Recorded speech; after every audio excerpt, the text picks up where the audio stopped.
Narendra Modi stadium रे खेला जाइथिबा रोमांचकर final match रे आरसीबी बनाम जीटी परस्पर सह मुहांमुही होइथिले जेउथिरे विराट कोहली प्रभावशाली बैटिंग रे आरसीबी लगातार दुईटी आईपीएल चैंपियनशिप सुनिश्चित करथिला। कोहली 75 रन रो विस्फोरक पारी खेली आरसीबी को 5 विकेट रे विजयी कराइथिले जीटी विपक्ष रे। जदि आपण माने आरसीबी फैन तेबे भिडियोटी को गोटे लाइक एवं चैनल को सब्सक्राइब कर देबे। तेबे आरसीबी अधिनायक रजत पाटीदार टॉस जीति प्रथमे बॉलिंग पाई निष्पत्ति नेइथिले जेउथिरे जीटीर आरंभ खराब थिला। प्रमुख विकेट हराइथिला। अधिनायक सुमन गिल 10 रन करी जॉस हेजलवुड को शिकार होइथिले एवं भुवनेश्वर कुमार साई सुदर्शन को शीघ्र आउट करथिले। आरसीबी रो श्रृंखलित कठिन लेंथ एवं श्रृंखलित लाइन जीटी बैटिंग लाइनअप को संपूर्ण संकुचित करथिला।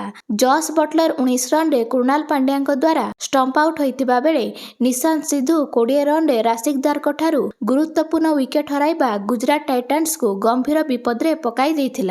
ओपर ऑर्डर पतन पर वाशिंगटन सुंदर निम्न ऑर्डर को नियंत्रण करथिले। से 37 बॉल अपराजित 50 रन रो पारी खेलथिले। गुरुत्वपूर्ण बाउंड्री मारी जीटी को एक प्रतिरक्षा योग्य 155 स्कोर नहीं पहुंचाइथिले। तेबे वाशिंगटन सुंदर को इनिंग्स विवाद मुक्त नथिला। 10 ओवर तांकु जैकब डफिंग बॉल रे फाइन लेग रे कैच आउट दिया जाइथिला किंतु जॉर्डन कॉक्स एक अवैध बाउंड्री कैच धरिथिबा प्रमाणित होइथिले जहा द्वारा सुंदर को जीवनदान मिलिथिला। तेबे से 56 टार्गेट को पिछा कर आरसीबी 5 विकेट रे विजय लाभ करथिला जेउथिरे दुई शक्तिशाली ओपनर वेंकटेश अय्यर एवं विराट कोहली द्रुत गति रन सह आरसीबी को प्रारंभ देइथिले। दुईंक 62 रन ओपनिंग पार्टनरशिप होइथिला। आरसीबी पावर प्ले रे 70 रन करथिला दुईटी विकेट हराई जेउथिरे वेंकटेश अय्यर 16 बॉल रे 32 रन करी सिराज को हाथरू विकेट हराइथिले जेतेबेले कि पाडिकल मात्र 1 रन करथिले। तेबे 9 ओवर रे दुईटी लगातार विकेट नेइथिले राशिद खान। रजत पाटीदार 15 रन रे आउट होइतिबा बेले कृणाल पांड्या 1 रन करथिले। शेष क्रम रे टीम डेविड 24 रन करथिले